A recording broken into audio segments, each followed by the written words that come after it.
What's going on, everyone? This is your Astrology Horoscope for July 18th, 2024. I'm astrologer Alex Skyles, and welcome to the Moon Base.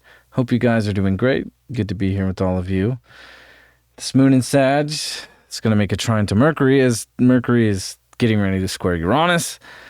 So, with this moon in Sag squaring Saturn today and this building square with Mercury and Uranus, I think we can definitely say that today is one of these days where there's a lot of challenges to overcome when it comes to the truth and facts and what is real and what is true and not true. And, it's just like with Saturn retrograde and moon in Sag making this square, there's some things that we didn't really pay attention to. There's some things that we didn't quite, that kind of went over our heads, and maybe where we have felt misled or,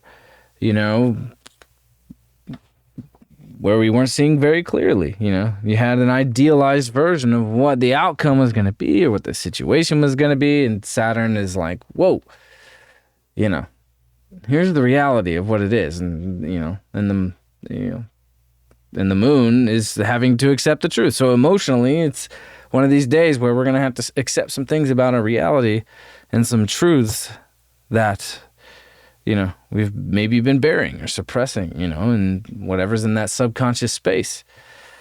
That, it's moments like these when the moon squares Saturn and, that stuff starts to bubble up, with Saturn and Pisces, Neptune, in that subconscious space, where you kind of get lost, you get a little tripped out or, that dark closet full of everything from the past that, you haven't really dealt with and you don't even really remember that it's there. So it is one of these days where there can be some truths that we really have to face and look at and question things and,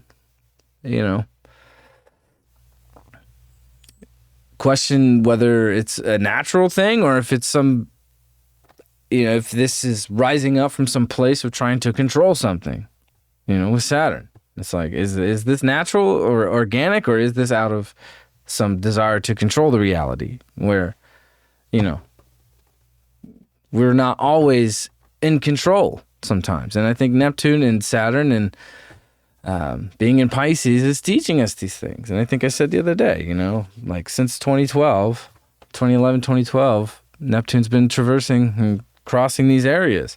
And now Saturn is helping us clear out some of the, things that don't need to be there anymore. And this moon is activating that today, and we have to really look at things from a truthful perspective, and I think we can come to a more solid, maybe not solid, but a more malleable, a more flexible approach.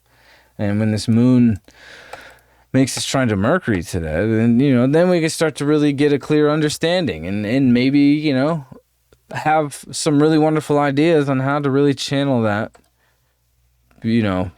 what may feel like a negative come up or a negative, or a difficult realization. I think there is a positive outcome with this moon trining Mercury, and I think if we're willing to talk about it and willing to express these things openly and clearly, I think we can get to a more lighter, brighter place, and that's where Mercury is really coming from right now. It's coming from that place of the heart and the light, and this moon, wanting to really express its truth from a really intense emotional space, especially coming out this square to Saturn. So Sun's 26 degrees here, making this sextile to Uranus. So there can be some unexpected shifts that are coming up that might be positive outcomes. It might feel like, because this is really great, because, right before this full moon, we're kind of getting tested here with this moon square Saturn. But when this moon trines Mercury and then the sun is going to make this sextile to Uranus, while Mercury is building, an oncoming building square to Uranus, there is this negative, or not negative, I don't want to use that word, this intense fixed energy that can, seem a little hard to tame. Mercury and Leo, sometimes it's hard to tame the mind. It's hard to tame the mouth. It's loud, it's bold. So, and I definitely think the words that we are saying, can have more impact in a sudden way than we really realize. But whether that stirs people up or kind of, shocks them out of their comfort zones, this moon or this sun in Cancer making the sextile to Uranus is like really supporting that energy in really helping us find different ways to push forward. And Mars is 2 degrees away from changing signs here. So we are pushing forward, and there is some challenges that are building this week, but it is remembering that, we have to really double check things with Saturn and Pisces, and we really have to accept the change and the rapid change that's coming into our lives, because it is taking us to a better place. And the sun in Cancer too, has been it's been difficult, but it's been healing as well. And I think when Neptune, or when the sun is at the last degree of Cancer and makes that trine to Neptune, I think the sun in Cancer is going to get a really nice see you later. Right? And Pluto's back at 0 degrees. Here we are. Remember this? Back in February. January 20th. My bad. So here it is. Like, we're having that full moon at 29 degrees of Capricorn, and Pluto's involved here. I mean, that full moon in Capricorn is going to be, happening right here. So this full moon is with Pluto. So we're preparing for some sort of death and rebirth in our lives. Massive. And everything going on in the world, like, we can feel it, like, instinctually, like, there, in the collective and in our personal lives, there's massive shifts and massive change and some sort of massive transformation that we're really entering into, or a phase of that transformation where the intensity starts to really ramp up and, fate sort of takes over. I mean, when the full moon in Capricorn that we're about to have, like, Capricorn's all about fate and destiny. So the events that are going to be coming with this full moon in Capricorn, being with Pluto and knowing that Pluto's about to move back to 29 degrees in the same spot where this full moon's happening, I think this full moon's going to be very significant on what the rest of the year is going to look like with Pluto and Capricorn. So those 15 days, in that final Capricorn full moon out of 2 Capricorn full moons that we just had, 3.5 weeks ago. So yeah, this is a really intense time, but at least, we're going to be moving into Leo season. Mercury's in Leo, there is a way to channel this intensity on a really creative level. So I think too, when the sun gets ready to oppose Pluto, it's going to oppose where that full moon, or it's going to oppose where where that Venus-Pluto conjunction happened.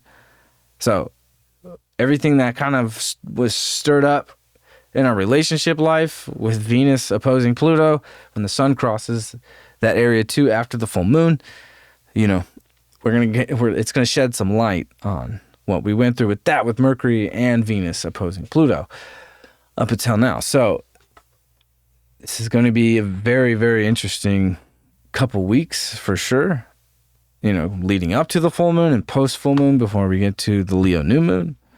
But obviously for the rest of the year until we get to 2025, when Pluto is officially in Aquarius for good. So this full moon is kind of a see you later, or the last final moment of what we experienced since 2008 with Pluto and Capricorn. So, yeah, we're just 2 days away from this full moon. Let's see what we got. We got the Sun card. So it is. Leo season's coming, even though things are so intense right now. emotionally with this moon squaring Saturn today, and a lot of reality is starting to really test us, and but for the better, right? These tests are very important as human beings to learn and grow and evolve and find better ways of navigating. And I think staying in that light and staying in that Sun Leo hard energy as we move into Leo season, and with Mercury in Leo and Venus in Leo, I mean, no matter what, going through these intense Uranus transits, going through these Saturn squares and these Jupiter squares and Jupiter squares Saturn, and we're moving into, because it's really something that it's these moments like today, before, where we do have some challenges, before we get to a landmark full moon, where that, it's going to set us on a whole different course, but it's also going to, help us reflect and cut out. Finally, this is going to be the final cut, this Pluto full moon here. Like it is with Pluto, even though it's at 29 degrees of Capricorn, Pluto is only 1 degree away. So it's very Plutonic full moon, or Plutonian full moon that we're going to have in the next few days. So we're preparing for this death and this rebirth and this transformation of what these next 6 months are going to look like once we get to the Cancer full moon, and where we're going to be in the timeline of the world and in history at that point, in our personal lives and in the collective. So it's going to get real interesting leading up to this full. We're only 2 days away, and it's been interesting leading up to the full moon. Obviously, that's no secret, but maybe today too, like more things are going to be coming out. It seems like more and more as each day goes by, we get more information, and more difficult information can definitely pop up. But I think too, the information that is coming to the surface and coming to the light, and these realizations collectively of like, holy shit, like, we weren't there 15 years ago as a collective. So it's really amazing to see how that is shifting through the turbulence and the chaos. And I think it's really exciting for what's to come over these next few years, with Neptune and Uranus ending their transits in the signs they're in now, and Uranus moving into Gemini, which will be a very good thing, and Neptune moving into Aries, which will be a very, very, I guess we could say intense. It's weird to associate Neptune with the word intense, but being in Aries, it's like, yeah, that'll be an interesting, with the North Node and Saturn, Neptune conjunction in Aries. It's 0 degrees of Aries with the North Node. So a lot of fated moments that we're going to be going through over these next few weeks, 6 months, and definitely over the next 2 years, as Neptune and Uranus are ending their transits in Taurus and Pisces, and Pluto going full blown. So it is the outer planets taking their turns, changing signs over these next few years, which I think is a very big deal, because the second half of the 2020s, it's going to be a way different vibe. So I'm enjoying the ride. It's entertaining, and I'm glad to be here every day and glad to be here with y'all. So I'm going to end it right here, and I will see y'all tomorrow, and I hope you have a wonderful Thursday. Peace out.